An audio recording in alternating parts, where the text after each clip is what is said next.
Honda, actually the story is brought to me by my mom, by the way, has been found to have given African Americans car loans at higher interest rates than anyone else, regardless of credit rating. That can only be described as absolutely horrible, evil, reprehensible, ugly, in every other kind of negative adjective I can come up with. Folks, I want you to think about that really deep. It doesn't matter, it means this. It means that it doesn't matter how good you are as a black person, what you do. You're still going to be discriminated against because you're black, particularly by companies outside of the United States. Now, if I went in the next breath and said, hey, that's a company from Japan, does that reflect how Japanese and Asians view African Americans? Then someone would say, oh my God, you're saying. You see my point? But think about this.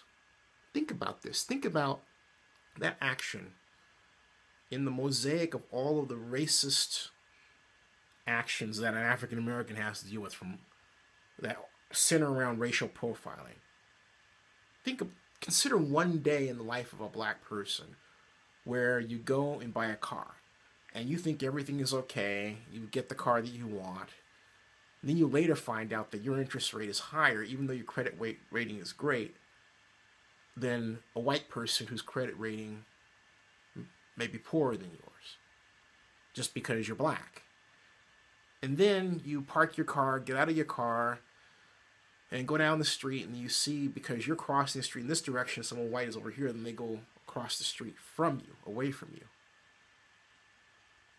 So then you decide, oh, I'm not going to drive my car, I'll take the Bay Area Rapid Transit into San Francisco, and you sit down and people get on the train, and you realize that the seat next to you is open for a time, even though there are people standing up, and the seats fill faster when someone white is sitting next to that empty seat.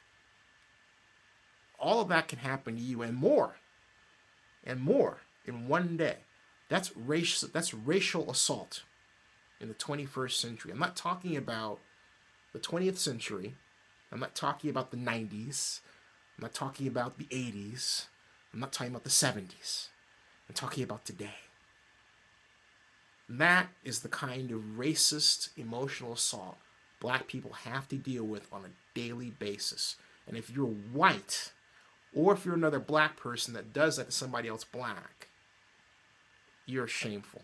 I want to clarify something here when I say that. It doesn't mean that a person who's black shouldn't date whatever color person they want to date. You're interested in someone who's happens to be white, female, fine. Most of your friends, like me, most of your friends have been white, fine. But I have never discounted an African American in business at all, or personally. At all. Okay? And if somebody is on a train who's black and they're messing up, I'll say, hey, you know what? Don't act like that. Have some pride. I've done that before. Okay? Everyone has the right to be who they want to be.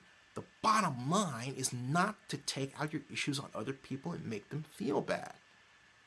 That's the whole point. Don't racially shame somebody.